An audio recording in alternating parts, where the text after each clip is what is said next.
Jinn seem to have always sort of been a part of my life in one way or another before I knew it or not. You know, even back to when I was 14 years old and had, I guess, my sort of first Jinn experience. I was out with my brother and his friend. His friend was really into like black magic and ghosts and all this stuff.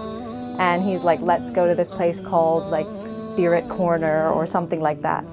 So we went there, we were sitting down in a circle and he started doing like, I don't know, whatever, seance or chant or whatever. And I felt this feeling inside my chest, sort of where you think your soul might be, in the center of your chest.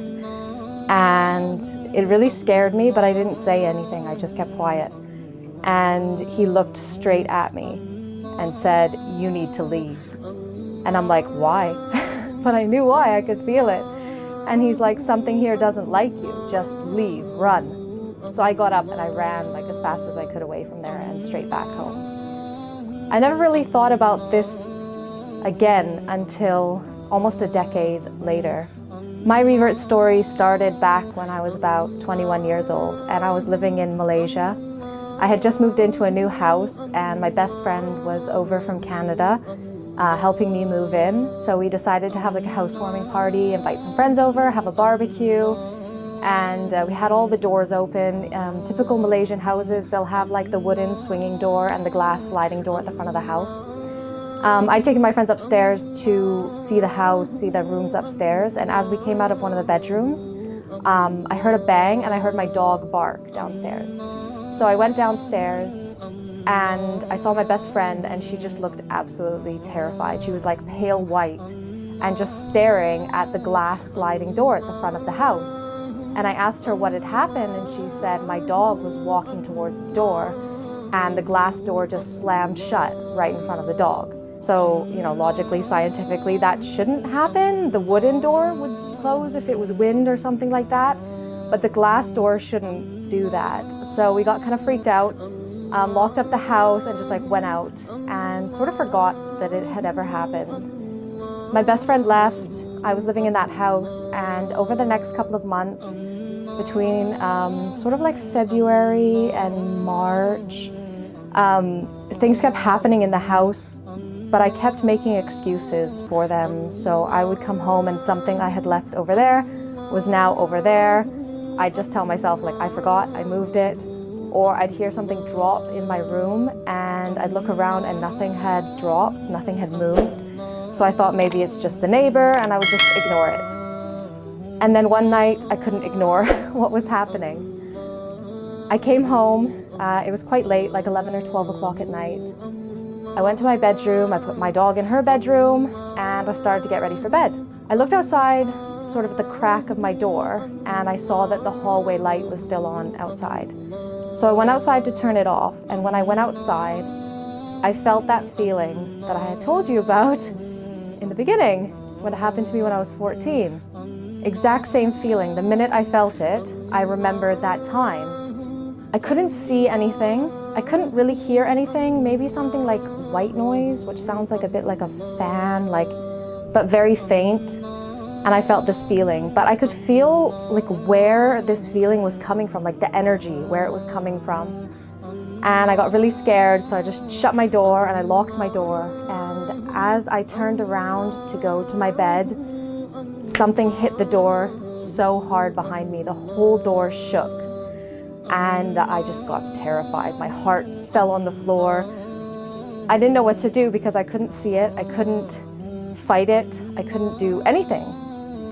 At this time, I was an atheist, a very strong atheist who used to tell my friends like they're crazy for believing that there's some man in the sky who's created everything. And, you know, I've been in many situations where like, you know, life or death, or you're like afraid, but I never thought to call on God or any kind of like deity in any of those sort of situations because I just didn't believe that it would help. But in that moment, my mind was totally blank except for one word, and that word was Allah.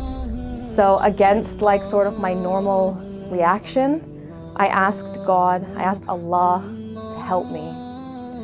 And I went to bed and I put something on the laptop to kind of like distract my mind.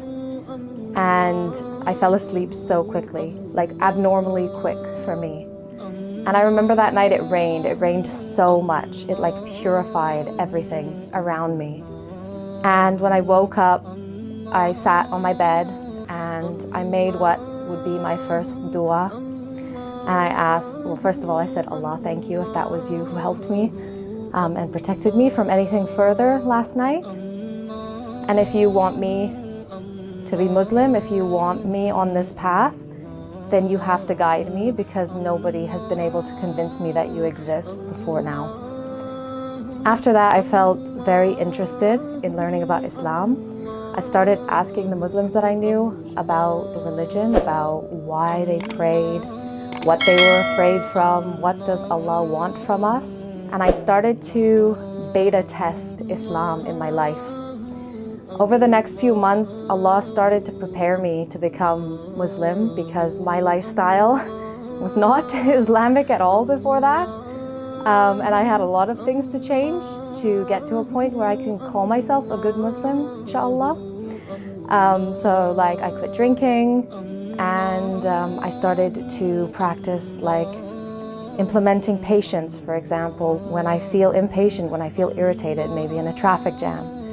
And so I would say, you know, Allah loves patience and those who are patient, so like be patient. And then I would see like the situation changing. Probably about 6-7 months after that first incident, it was coming to be Ramadan. And all of my Muslim friends were very, very good Muslims in Ramadan. So I decided this is the time to see if I can be Muslim or not. Because from my personality, I don't do things halfway. I like to do them all the way or not at all. And I didn't want to be a Ramadan Muslim. I didn't want to only practice Islam during 1 month of the year. So if I was going to do it, I was going to do it all year. So I needed to know, can I be this? Can I fulfill all the duties of a Muslim? So I started fasting from the first day of Ramadan.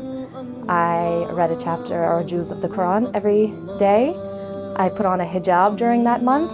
And I learned to pray, and it was very difficult learning how to pray and putting the papers in front of you, and I was completely on my own, so I didn't really have anyone in that month to guide me except Allah, which is quite suiting, because from the beginning the whole journey was kind of just me and Allah.